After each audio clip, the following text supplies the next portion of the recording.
Hello, everybody, and welcome. Leia here. I am the Accessible Media Maven.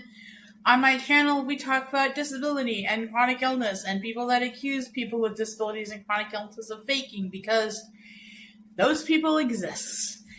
And today I wanted to talk about a little bit different of a topic, one that's been on my mind kind of the last couple of weeks since I had my GI appointment, and certainly has been on my mind this morning, and that is denial and chronic illness. And today I'm not going to talk about the people who deny that other people have chronic illness. I think that I've already talked about that in the Illness Fakers series, and if I haven't, I will make a video about it, putting that in my mental notes. But I want to talk about what it's like to be in denial that you have a chronic illness. So I need to tell you a little bit about my story because I am not about to make you go back and rewatch all of my videos about my illness journey, including probably a new one that I'll probably be making here in a couple of weeks. Or posting in a couple of weeks, probably recording. Maybe I'll record it tomorrow. Or after my scope, probably. So maybe this weekend. To start with my journey, in September of 2021, I had all of the classic symptoms of diabetic ketoacidosis. And so I was rushed to the hospital. I did not have diabetes at the time. I was diagnosed right there in the hospital, which is actually a very common thing to happen to people with type 1 diabetes. Don't know how common it is for type 2 diabetics to be diagnosed with diabetes, literally being rushed to the hospital because they are having a crisis. I have a lot of trauma associated with that ER trip, including people yelling at me for not taking my medicine and not believing me when I told them that I'm not diabetic. And it's taken a lot to accept not just that I have diabetes, but that I have type 2 diabetes. It's very difficult because usually when you look at the trajectory of type 2 diabetes, yes, it does get worse over time, but I mean, I went from an A1C of 6 to an A1C of 10 in like 6 weeks. And don't get me wrong, I have had a similar result recently where I went from a good number to a bad number, but that was when I was diabetic and when I moved and when all of the things happened in my life. But in this case, I wasn't diabetic, and actually, if you look at it, the A1C of 6 to the A1C of 10, that wasn't my A1C on the day where I was rushed to the ER and diagnosed with diabetes. That was my A1C 2 weeks later. So I got very sick very quickly.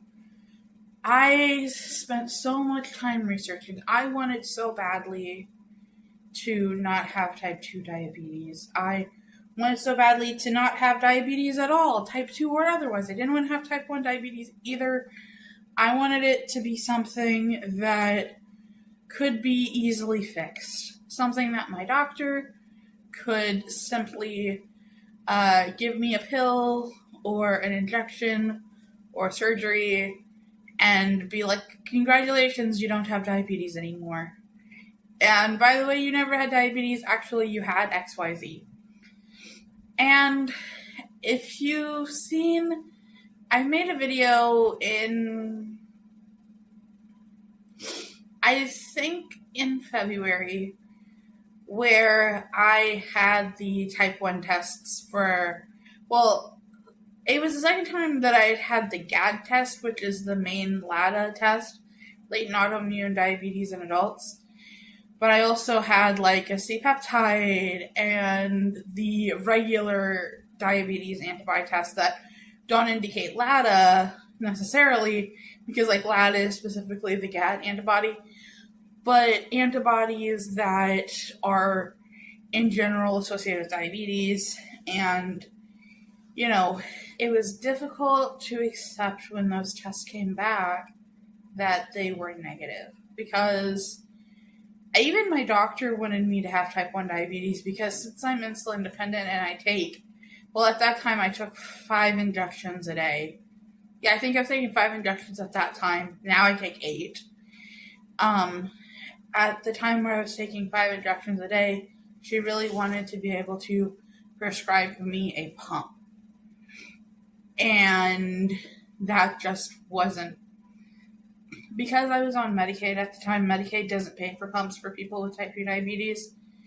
So there was a period of time of, I want to say about 2 or 3 weeks, where I thought that maybe I had type 1 diabetes. And in my brain, I work in public health. And I know, even then I knew, but even more so now, I know that type 2 diabetes in someone as young as I am is genetic. It just is. I have bad genes, and honestly, when I saw on my 23andMe test that I had the high propensity for type 2 diabetes, I didn't want to believe it. So, type 2 diabetes is genetic as well, and it's not just, oh, you're a bad person. No disease is a bad person. I don't care whether it's HIV, I don't care whether it's type 2 diabetes, I don't care whether it's emphysema. None of these diseases, you are not a bad person because you have a medical condition. But for me, I really did feel like I was a bad person. I felt like there was something wrong with Leia specifically. And I had some really, really dark thoughts when I was initially diagnosed with type 2 diabetes. And going through the type 1 tests was emotional, to say the least.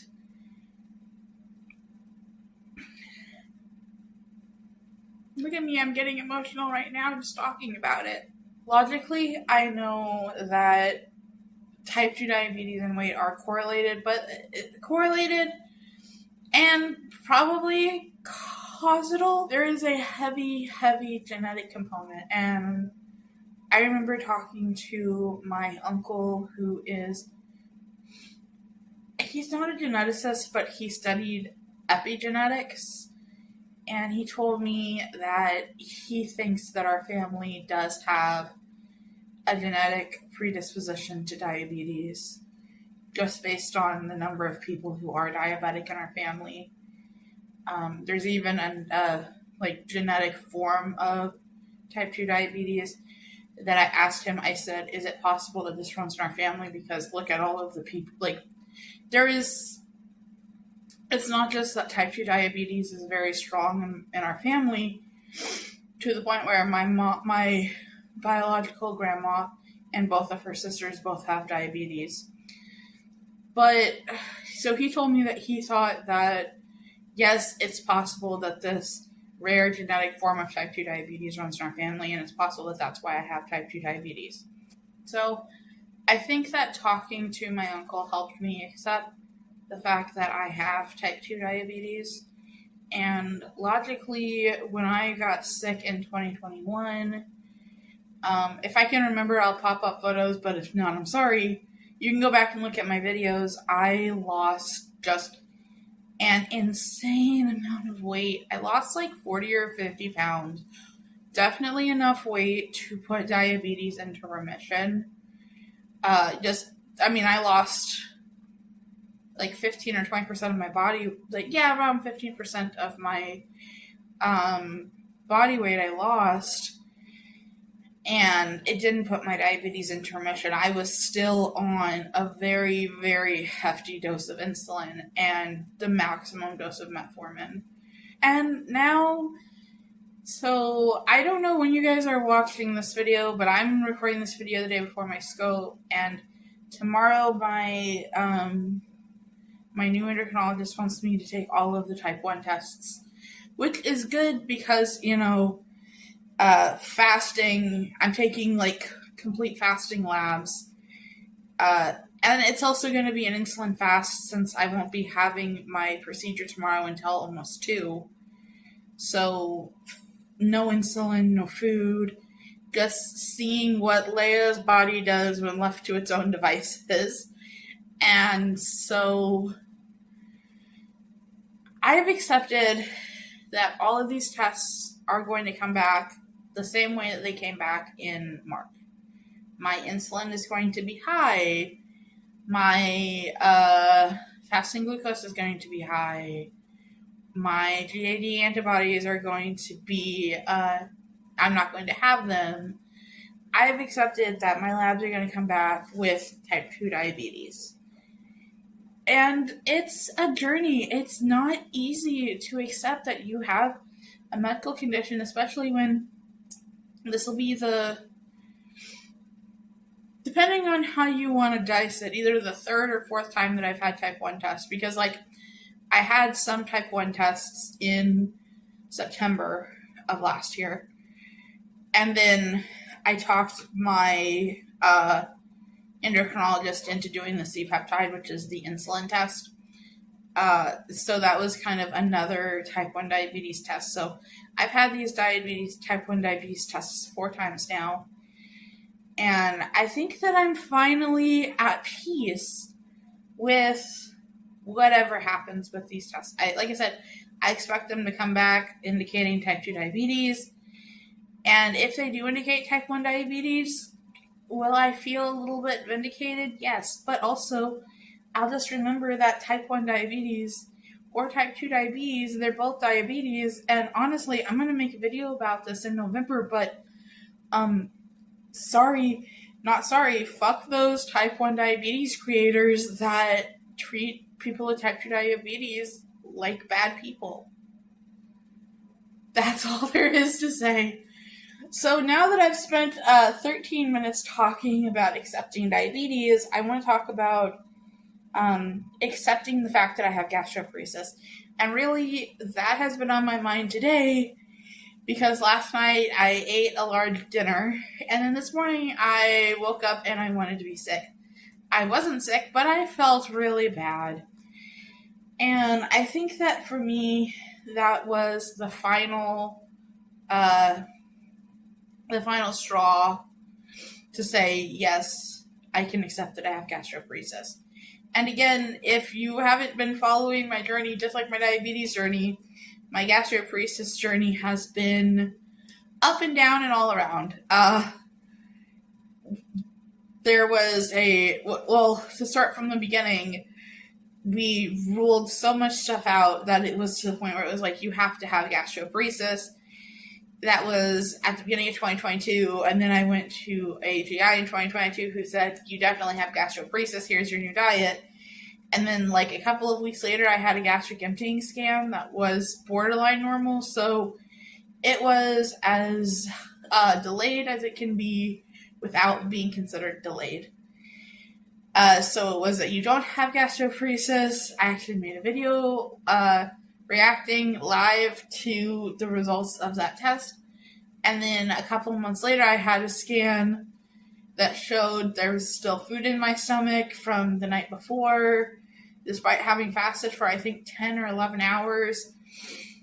To be fair, it was an early scope, but also, to be fair, I'm pretty sure we ate at 9 p.m., so it had been 10 hours.